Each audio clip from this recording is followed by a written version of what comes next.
and welcome back to the GeekWave. This is the low-budget show, the show so low. We're still in high school. You know what I say about them high school girls? The older I get, they stay the same age. Isn't that a funny joke that held up so well? Isn't that great that this one man based his entire career off of that one joke? Isn't that awesome? Don't you love content? We're talking high school again, baby. A few months ago, we did 80's high school. Was it fun? No. Maybe. Would I want to go to high school in the 80's? Probably not. Let's jump over a decade and talk about high school of the 90's. You know, where things are fun, fresh, and loose, and everybody is wearing cool, colorful things, and everyone's having a great time. But before that, of course, we do have some news to talk about. There's always some news. There was a lot of stuff that I was like, do I want to get into this? A couple of things have come out towards some people. I don't want to dwell on that. It's not worth talking about. So I just kind of want to talk about one actor's life who's going in a downward spiral right now. Maybe two, if you want to play a little bit hard. So this is very interesting. I've been super fascinated by this entire idea and the concept of this. I just love it so much because it's yeah, man. I love when egos get shattered and the world doesn't work out for some people. I mean, I don't love it. It's just good to know there's still justice in this unjust universe. So, a couple weeks ago, the premiere of Shazam! Fury of the Gods came out. A couple months before that was the premiere of Black Adam. Now we're seeing a lot of stuff coming to light from both of those sides. And I don't want to shit on anybody. There's one person I think is almost completely in the clear, devoid of any actual issues with whatever happened between that drama and those movies and the current box office situation. I think it's David F. Sandberg. I don't think the guy holds any responsibility for what happened. He was tasked with a lot of bullshit, a movie that was delayed heavily, a universe that is rebooting, an egotistical person who doesn't want the main villain of the character he's directing to be near the character, weird stuff said by the actor of the movie who kind of said some weird stuff. He was given a lot of problems to deal with this movie. He's made a statement about it, kind of hey, that's show business, baby. Very mature. The only mature man in this conversation might be David F. Sandberg, because he's it sucked the movie didn't go well with audiences. I'm proud of it. There was a lot of fun stuff we did. I understand how the climate's changing and how this was kind of inevitable of everything working against this film. It just sucks it happened. He's going to be going back to horror. He's got another horror movie lined up, which is very exciting. And then I think he's just going to be well, we'll see. Good, man. Always going back to your roots after these kind of things makes for some great stuff. It's very like Sam Raimi coming off of Spider-Man and doing Drag Me to Hell. That's really cool. So, he's doing that. We have to talk about two guys who might be interfering with each other. One of them is Dwayne Johnson, who's a bad actor and a really egotistical maniac, and I think people are finally starting to see the cracks in that. There's a reason he's not in the Fast and Furious movies, people. And it's not because of, he wanted to, have his own solo Hobbs and Shaw. He wanted to take control from Vin Diesel, who is another egotistical maniac, and was you're not touching my stuff, dude. Get away from me. They're not going to be friends. So, he wanted to control the DC universe. He kind of did. Then James and Peter came in and were no, you're not doing that. And before all of that even happened was the Shazam movie, where they wanted a cameo from characters in the Black Adam movie from the JSA. He's you can't touch those. You can't use them. They scrambled to find the characters from Peacemaker, Economos, and Hardcore to come in to do the cameo for the end of Shazam, which made no sense. So, you're kind of okay, well, Dwayne Johnson, I guess, has some control over this because he's a major producer on that other movie, which is a bad idea because you shouldn't give an actor that much control, let alone this guy. I think I'm going to use it as the picture to put up when I do the actual video for this. I love the photo of Dwayne Johnson sitting in a boardroom looking at footage of Black Adam with a bunch of just normal people in regular sized chairs, and he looks like a giant, and they got the McFarlane action figures from the Black Adam line scattered in their room. I love this for so many reasons, because it's one, what are you fixing about this? It looks like you filmed the movie already. Two, you're the only person I know who has owned every single one of those McFarlane action figures. And three, dude, you look really big, and it's kind of dumb that you fucked up this bad because of it. Oh, man. Oh, it's great. I love it. I just love this bullshit. So he's like, you can't use them. I control the DC universe. So then they got the characters from Peacemaker, blah, blah, blah. Zachary Levi confirms this online. And then for the past couple of days, he has been like, but guys, it's a good movie. You should see my movie. And it sucks everyone's against us. And it sucks that John Wick's beating us. And it's like, Neil Druckmann, I really like The Last of Us. And you should really put me in your movie. You should really put me in the next season of The Last of Us. And he deleted the tweet where he's like begging for another job. Because the truth is, the unfortunate truth, whether you love him or not, this might be his last shot at this. It doesn't seem like he's going to get another chance. And that's a problem in its own right. Look, I'm not a Levi fan, and seeing him having a breakdown on Instagram Live has not made me a fan of him anymore. But it's like, dude, you failed. Quit making your like outburst public in this really annoying way.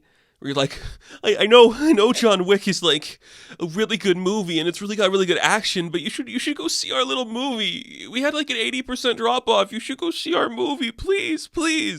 I don't want to have to work like Armie Hammer, you know? Fuck, man, it's so crazy. And it's dumb. Shazam's not a great movie. Black Adam's a horrible movie. Zachary Levi, I don't like his political views. I don't like some of the behind the scenes stuff you hear about him. I don't respect a man who actively complains online for starring in like a big blockbuster movie, even if it bombs. Grow the fuck up, dude. You're an actor. Not everything lands. Stop this. And that alone is not from Dwayne Johnson, but I'm sure he had a bigger impact on Shazam than we realize. We just have to bring that up because it's crazy where we are. That's the world we live in. But let's go from there where things are falling apart to another world where things are falling apart. We shift over to Lucasfilm because they announced a bunch of stuff again. Last week they're like, actually no Star Wars projects going through. Again this week they're like, Lindelof's actually not doing his thing, so shut up about it. Okay, you guys good? No other Star Wars stuff. But Stephen Knight is going to be developing the movie that Lindelof was working on.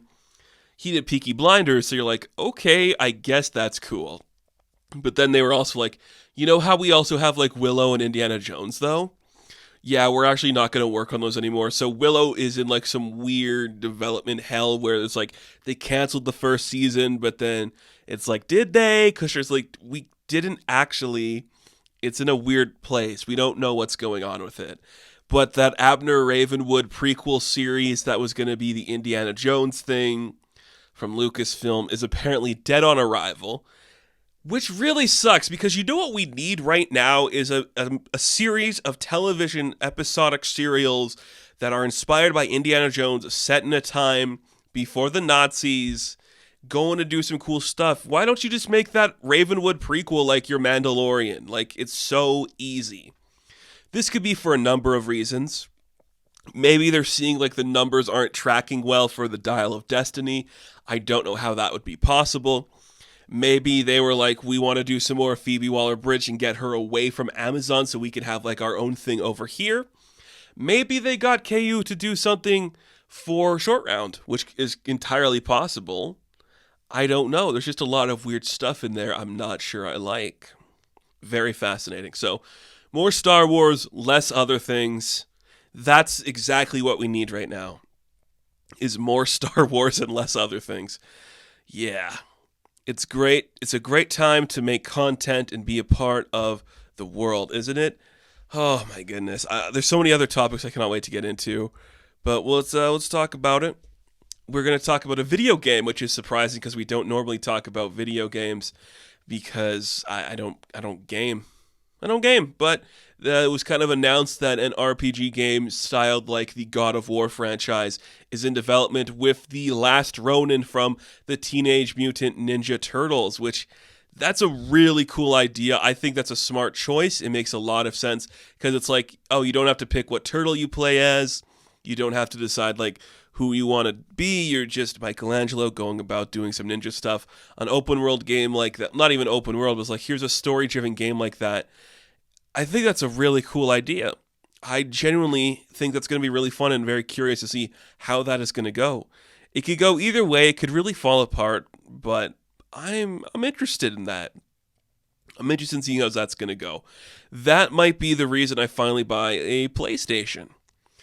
I've been putting it off. Maybe it's time I do that because I would love to play a Ninja Turtle game. I also know they're maybe doing that Wonder Woman one still. I don't know. It's possible. But let's do it, man. Let's do it. Oh, things. I love things. But here's a piece of news that I just utterly love and adore with all of my heart. I think it's amazing. Robert Downey Jr. has been an actor who has desperately been trying to find another major character to play because he just wants that iconography for something other than Tony Stark. When he first did that, he's like, I'm going to go do Sherlock Holmes. That was successful. It worked for him. After his Tony Stark run, he's like, okay, Doolittle? Doolittle? Was that it? Not Doolittle. Okay, Doolittle didn't work. Do people think I'm a good actor? I don't know. I did Doolittle. And then he's like, I'm going to develop a Perry Mason show on HBO, but I want to play it so bad, but I actually don't think I should do it now. All of a sudden, I don't think I should be Perry Mason, so we'll get Matthew Rhys to do it, and he did better than I ever could. And then he's like, well, I guess I'll just be like a character actor working in Oppenheimer. So that's what his post-Endgame career has looked like. Doolittle, maybe Perry Mason, Oppenheimer. He has not been a guy actively doing much, not that he needs to. But he has also just been like, you know what? You know what it's time to do? It's time to remake Alfred Hitchcock's Vertigo. I'm going to go do that right now.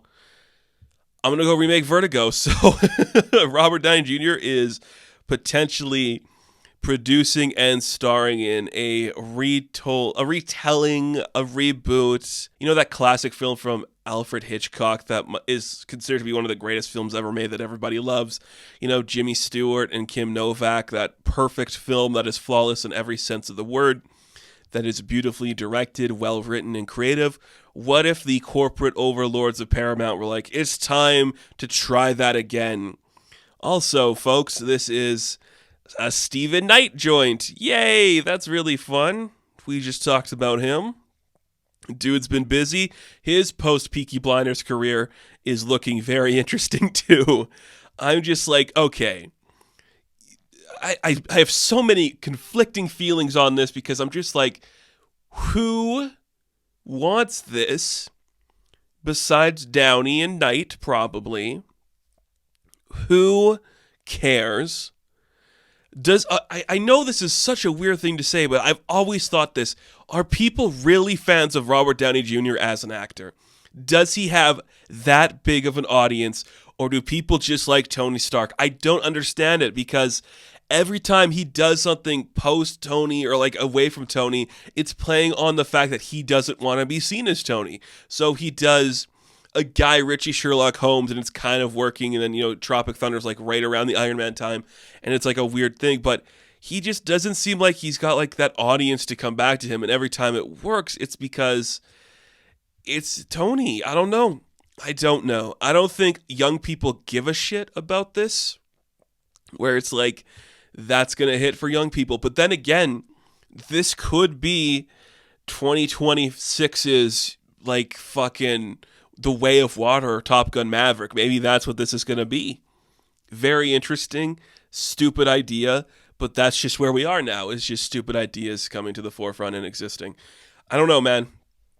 I think Downey Jr. is such a weird actor, and it's so funny to see him try to do these things because they don't always work, and he's just desperate to do them still. It's kind of weird. Gotta respect it, though. Like, he's trying to build a legacy for himself. I gotta respect that. Even if it's stupid. Most often it is stupid. Anybody who says, I'm gonna be Dr. Doolittle in the year of our Lord 2020 doesn't deserve good things. I'm sorry. Why? Who said he should make that? I don't understand why anybody said we need a Doolittle movie right now. That epic character that's like got such a huge legacy. It's kind of like the Hugh Jackman thing where it's like, yeah, I'll be the iconic hero, but I'm a song and dance man, da da da da da. I'm gonna do my Music Man Broadway tour. And then with Downey, it's like, yes, I'll be your superhero, but I'm also going to be iconic characters from the history of film, like Sherlock Holmes and Perry Mason and Dr. Dolittle, and now Scotty from Vertigo. It's so funny. Oh, I love it. I love that news. It's so cool. Speaking of cool, we got some set photos from Joker 2, the Jokering that is still happening. The Joker, yeah, you get it. Lady Gaga in her first look as her Harleen Quinzel, going fully Harley Quinn.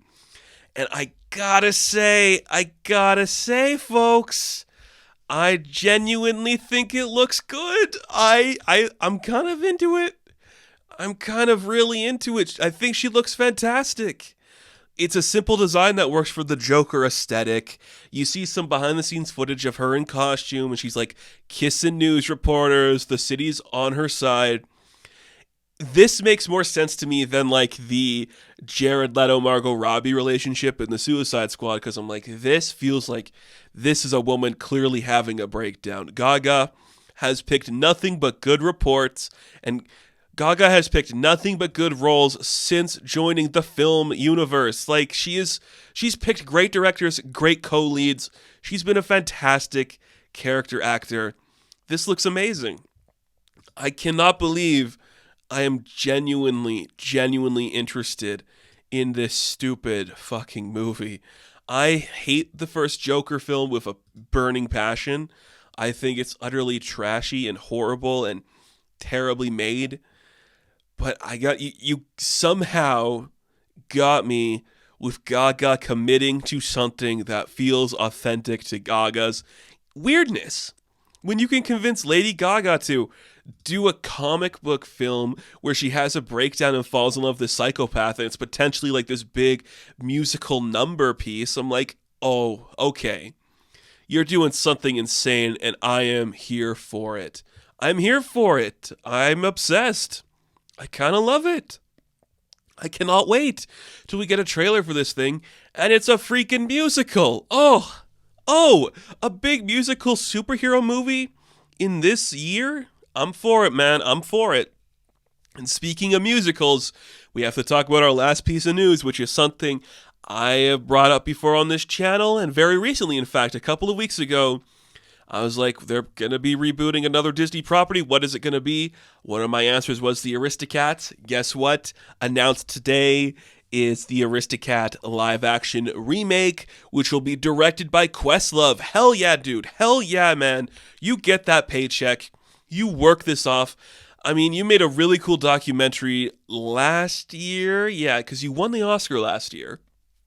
First one to win the Oscar after the Will Smith slap, which was really weird. Holy shit, man. That's awesome. It's going to be like a hybrid thing where it's going to be like live, like real people, and like the cats are going to be, talking. It's going to be like Lady and the Tramp-ish, which is like, that was fine.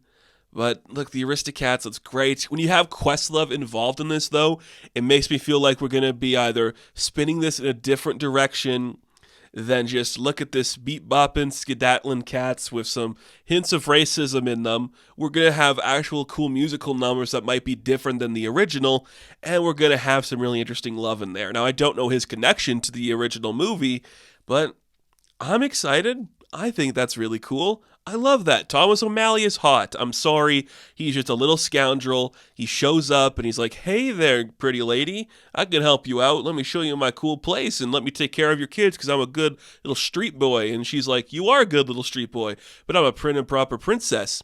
And they fall in love and raise the kids. Thomas O'Malley and Duchess are like couple goals. They're really cute. I love it. It's just that classic pairing you love. And that in live action, Daddy's first in line. I will be there opening night to see that beautiful thing come to fruition. Cool. Super happy. But we're going to take a quick break. When we come back, let's go back to the year of our Lord, the 1990s, that decade from 30 years ago where we all fell in love with, I don't know, like that wrist thing that you slap on your wrist. Was that 90s? Probably.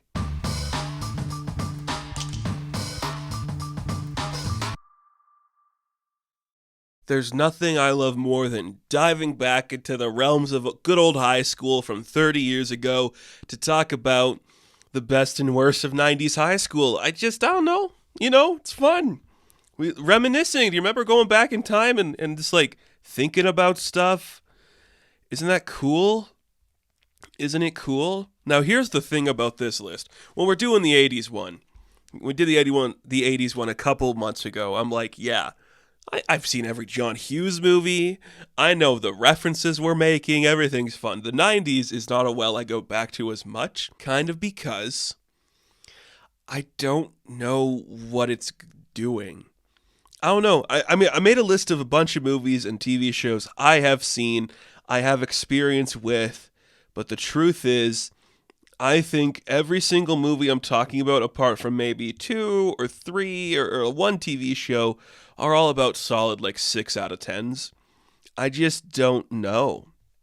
It's weird. And a lot of this was from 1999, so that's like practically a 2000s movie. Like, none of this really like impacted me as much as I was thinking. I'm like, oh yeah, these things, they're okay.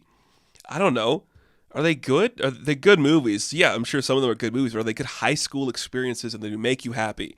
I was born in the 90s, at a point in the 90s when I would have no idea what any of this was. That's weird to think about too. Man, I am old. I am old. And you just look at this list and you're like, huh, okay. The 90s. Was it good? Probably.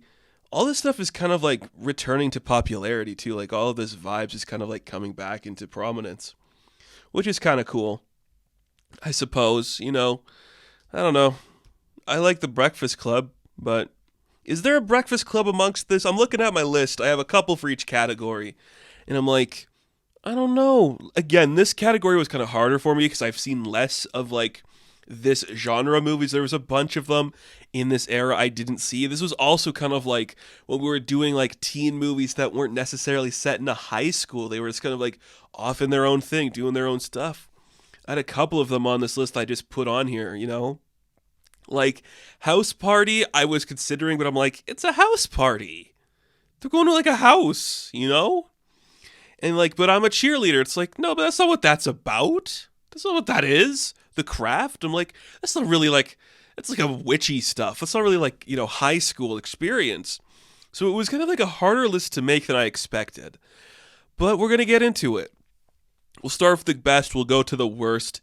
Again, this is based on what I feel like the high school experience would be like, not necessarily what I think the movie or TV show is. Some of them are just bad. So let's start with the good. Let's start with like the good high school experience, the good high school.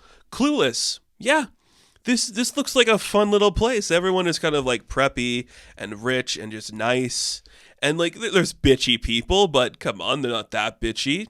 We can all deal with it. Just everyone looks cool. Everyone's kind of like, interesting enough to stay in their own lane until they're like forced not to be. You just have to deal with like some annoying people. And that's every school. Every high school has that one person that's kind of like a little bit of a twerp that you don't want to spend time with. And this school, just some preppy, annoying rich kids. What's the worst about that? It's a nice looking school. It looks clean. It's very 90s. And you just got like an annoying girl who kind of like controls everything. That's not too bad. Like there's worse things to do, and then she kind of like mellows out eventually. Like you just kind of have to deal with like somebody going through a phase in like one instance, and that is not that big of a deal. That's something that's easy to manage, easy to get through. You don't have to worry about that later. It's pretty okay. I think it's okay. Not great, just okay. This is also probably like, I don't know, in like the top 5 movies I'm talking about that I enjoy. I really like Clueless. It's a good movie. The fashion's awesome. And it's just a normal high school, just some annoying kids. I like this more than Mean Girls. We're not talking about Mean Girls today. But, just 90s kids acting like 90s kids. It's fine. Alicia Silverstone. She's pretty cool. I bet she'd be fun in real life. But you know what else is a movie I thoroughly enjoy and kind of like toys the line between almost being a 2000s movie is this. Guess what, folks? 10 Things I Hate About You. Yes, I am a supporter of 10 Things I Hate About You. Here's what I like about it. It's about kids falling in love, helping each other fall in love. Everybody learns a lesson, and it's just kind of like a sweet thing. You're going to this school, you're like, there's a girl here who's kind of annoying. She's like, ugh, the patriarchy. And then she kind of learns, like, hey, love is okay. She, like, grows up. She learns a lesson. And I'm not saying she has to. Like, you don't have to, like, do that to grow up. But it's like, cool. This girl learns she could be happy. That's kind of exciting. And she is happy in love. It's cool. We're all happy for it. Everyone's nice. Everyone's cute. You know? Like, look at us. We just want to, like, kiss and have fun. And we're all just doing good stuff. We're just enjoying each other's company.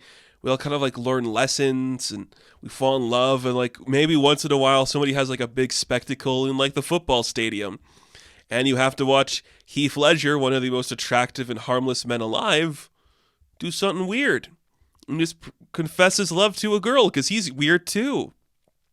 It's cool. You know, little brother wants to kiss. He has to set some people up so he can kiss. Pretty harmless. I get it, man. You got to do what you got to do. It's exciting. Julia Stiles, underrated actress. And Heath Ledger, my God, I'd just watch him do anything, everything. He's just the best. He's so cool. Everyone's so cute in this movie. They're like young people falling in love, acting like high schoolers, but like mature high schoolers. You love to see it. You love to see this thing happen. Just people connecting. It's adorable. And the high school, it's like, yeah, there's just like normal people who talk silly. And then occasionally there'd be like, a big thing is happening. Everyone look at me. That's not too bad. That's not hard to deal with, you know? And that's kind of how I feel about Dazed and Confused. Now, I don't want to spend too much time talking about Dazed and Confused because I really think this is one of the smartest high school movies ever made. A good, not even coming of age story, but just like, let's get into the mind of young people in this time period and talk about it. Yes, it is set in the 70s, but there's something interesting about this movie where it's just like, these are kids acting like kids, doing kid stuff, just growing up in this time period, and everyone's kind of weird. It's all very exciting. We all kind of like it. It's just really fun, you know? Great actors doing great performances, characters getting the moment to shine. Everyone looks like they're having a blast. They're just acting like kids. There's like that sense of like rebellion and just like standing behind people and just having your own voice and not conforming to society. Like, yeah, that's what we want. Yes, there is like weird like relationship stuff that doesn't hold up well, but everything else does. An incredible script. Now, I know it's not like a big high school movie. It doesn't take place in the high school a bunch. We're like watching The Last Day. But a lot of formative things do happen in that high school. You see kids like, I just want to get out of here. What are we even doing here? People are telling me what to do. Let's have a conversation about Gilligan's Island. You know, all that stuff matters. And it all kind of connects into one beautiful thing. It's sweet. The kids act like kids. The kids kind of look like kids. Some of them look older. But it all works, man. I'd have fun in that school. Everyone kind of gets along, and the parents were like, just joke with them a little bit. It's okay. Everyone's having fun. No harm done until Ben Affleck wants to kill you. That's when there's harm, but we can grow up. It's cool. You know, it's like that ritualistic thing about high school where it's like you're going to grow up, but you're going to grow up in front of like people that are just like a year older than you, so none of this is really like really getting older, you know? It's exciting. And we love it. We love it. I'm definitely going to be talking more about Dazed and Confused at some point because what a good film it is. Just watching these weird people exist in weird places. You just kind of dig it, you know? You love it. You're here for it. Same with Never Been Kissed. Ah, yes. Who doesn't love a good Drew Barrymore thing? She's kind of cool, isn't she? I like Drew Barrymore. I want her to do... I mean, she doesn't have to do more, but... It's cool that she had like an interesting career and just kind of like found herself, was able to do some cool stuff. Just look at these people. She's just kind of silly. She's older too, which is kind of like the funniest weird premise for this.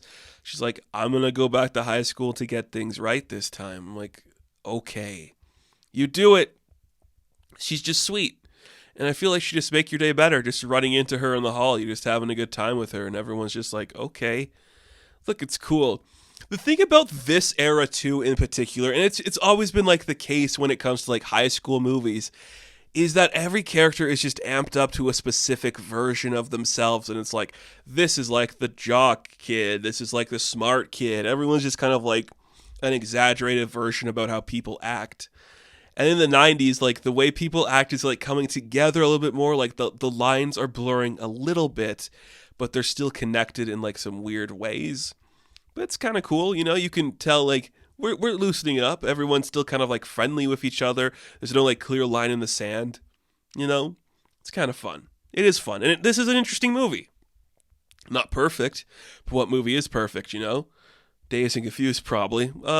Cool. Let's move on to our next movie, which is, again, it's kind of right in that wheelhouse of like, oh yeah, this had its audience, and maybe this one is like not the best in the genre it's playing with, but Varsity Blues, you know, that was a fun time. Remember football? Remember when like football was the thing, and everyone liked football?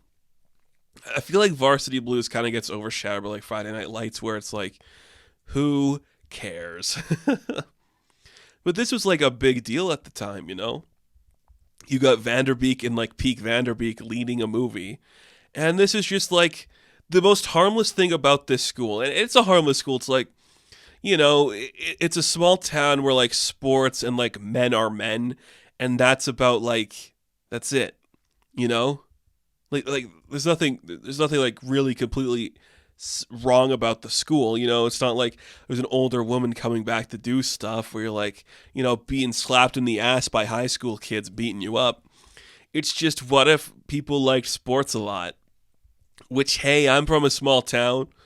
That happens a bit. Maybe not to the extent of this, where it's like the whole town's riding on you to do one thing right. That'd mess you up. That's something that's like, oh man, local heroes are scary, and that's why I don't ever want to be one. But, you know, what can I say? Everyone's just kind of having a good time.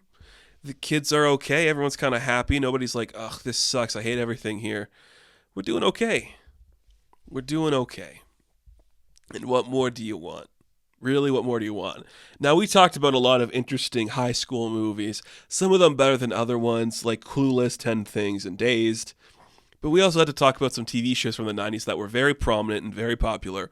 Like Boy Meets World. One of the greatest TV shows ever created, potentially. Hey, potentially. Hey, great movie, great TV show. It's kind of fun. It's kind of amazing. It's like, yeah, this is the experience.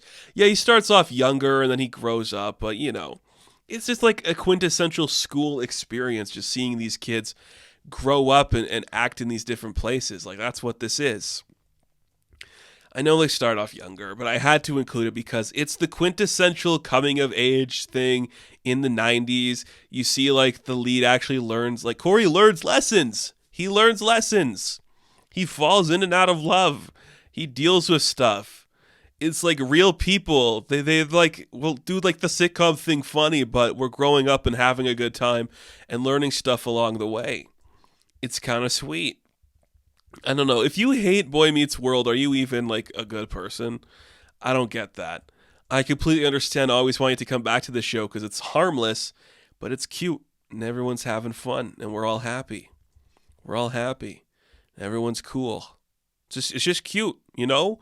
Look at these little people growing up. We love it. We love seeing them happy. I think Boy Meets World is way more interesting than our next TV show to talk about. Saved by the Bell, which is kind of, again, toying the line between 80s and 90s this time. But I'm going to talk about it here. Oh, I find this show to be exhausting. I think it's just loud looking and stupid. It's one of those ones where I could probably make a reference more than anybody, but I don't want to talk about this show because it's like, boop-de-boop, look at us go, we're all happy. I know people like it, and I'm happy for those people. I'm not one of them. Again, this isn't my generation. I don't think like these big hair pieces and colorful costumes just excite me in any capacity. But I had to talk about it because it's a harmless school. You're going to learn a lesson too, like you'd learn in Boy Meets World. You're not going to like do anything crazy. But you know what high school I personally, this is just like me personally, would love to go to and the place I'd love to be? I'd love to be where like Daria is, because I think Daria is cool. Like she's just like, yeah, this all sucks. Is she getting a reboot? Did they ever announce the Daria reboot? I can't remember. Even not. She's just cool, you know? She just hates things. She's like indifferent to things, has opinions that are different. I like her. She's cool. She's just fun. She's nice. And she embodies a lot of the stuff of the 90s, you know? Just like that kind of like weird authoritative personality that's different than the culture. And she's cool. She's like the quieter side of the 90s where everything's like bip bop bow. She's just like, okay, if you want to be annoying. And that's where I'd want to go. She'd be fun to hang out with. That school, a little bit silly, but come on. You could make it work. It's no different than a lot of the other era, but I'd put her over Beavis and Butthead. That's for fucking sure. Be cool. She's pretty cool. I'd go to that school. Just be fun to hang out with her, you know? Impactful. I think every 90s kid kind of has like a version of Daria they see in their mind. And it's like, yeah, that's probably the most accurate depiction of like who you grew up to be. And that's kind of cool. Daria's just the great best, and that show is so fun, and that cartoon is just cool. And that school's pretty cool. Now, of that list, there are a couple I'd actually want to go to. Clueless I'd go to. Well, I'd go to all of these, but the ones I do in particular, Daria, Clueless, 10 Things. Just harmless fun of cool people saying cool shit, you know? But there's also a couple of bad ones. I talked about going to like hang out with Beavis and Butthead all the time. I would rather just like cut my nails off with a filing knife, you know? Sounds terrible. I do not want to hang out with Beavis and Butthead. I also don't want to go to the high school that's in the Scream movie because it bred a bunch of psychopaths that kill people. And not just, you know, the two sons of bitches that are crazy, but that town seems like it's been through some shit. That high school feels like it breeds crazy people. I do not want to be around that high school. Keep me away from the Scream people. That would suck, you know? Oh, this girl's mom's dead. Her boyfriend's a bit of a prick. They kill people. You have to go back to school the next day. And you're like, so we're just all going to ignore the fact that our school just like harbored two murderers. And we're just going to pretend this is okay and not at all weird. And then like things keep happening because of the events of your school. You're going to have a very bad reputation.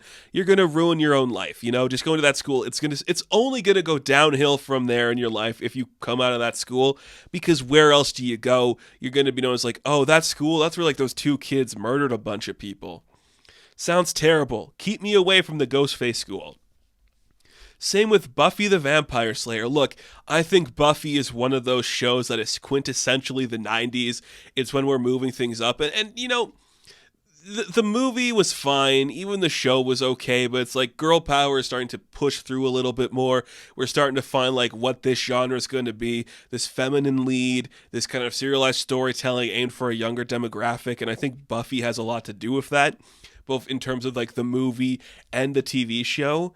The reason I wouldn't want to go to that school is because, like, she hunts vampires and, like, your school is going to get torn apart every other week. Like, I'm just trying to do, like, a math quiz, and then, like, a teacher's going to secretly be, like, a demon and, like, burn the halls down. And I'm like, don't include me in this, you know? Keep me away from whatever this school is doing, because it sucks. So I don't want to go there. And another one I don't want to go to is the American Pie High School. Look, I like a good raunchy comedy as much as the next person, but the guys in American Pie would make me hate my own gender a lot, because I'm like, okay, guys, I get it, you're horny. Just shut the fuck up for a minute and let's do something real. For once in our lives, could we accomplish something honest and wholehearted? Can we just stop whatever the fuck we're doing right now? And everyone's an asshole and everyone's just annoying, and it's just like you're gonna get either punched in the nuts every other day, you're gonna have like a weird sexual encounter that's strange throughout the hallways, everybody's just a piece of shit and you don't want to spend time with them.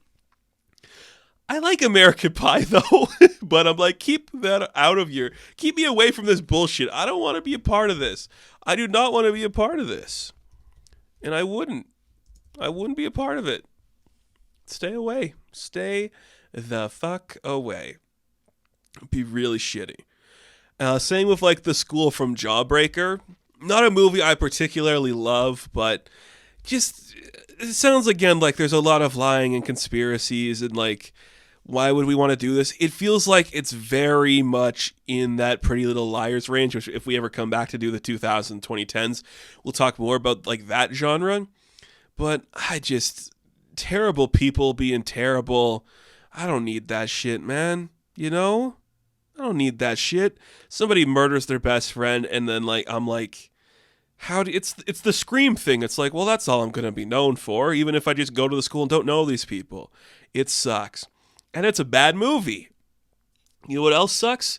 Going to the School from Rushmore, a movie that I think I've seen it a couple of times. It's one of those Wes Anderson ones where I'm like, yes, this is clearly your vision. I don't feel it vibing with me. It's just okay. It's one of those things where I'm like, okay, everyone here is just kind of melancholy and lame, and this kid's making me angry. Stay away from me. I hate you. Yeah. Gross.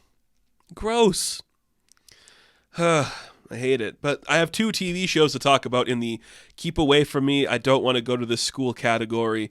Power Rangers, Mighty Morphin Power Rangers, because, you know, you're going to, like, fight some weird shit. There's going to be, like, 2 bullies that are assholes every week.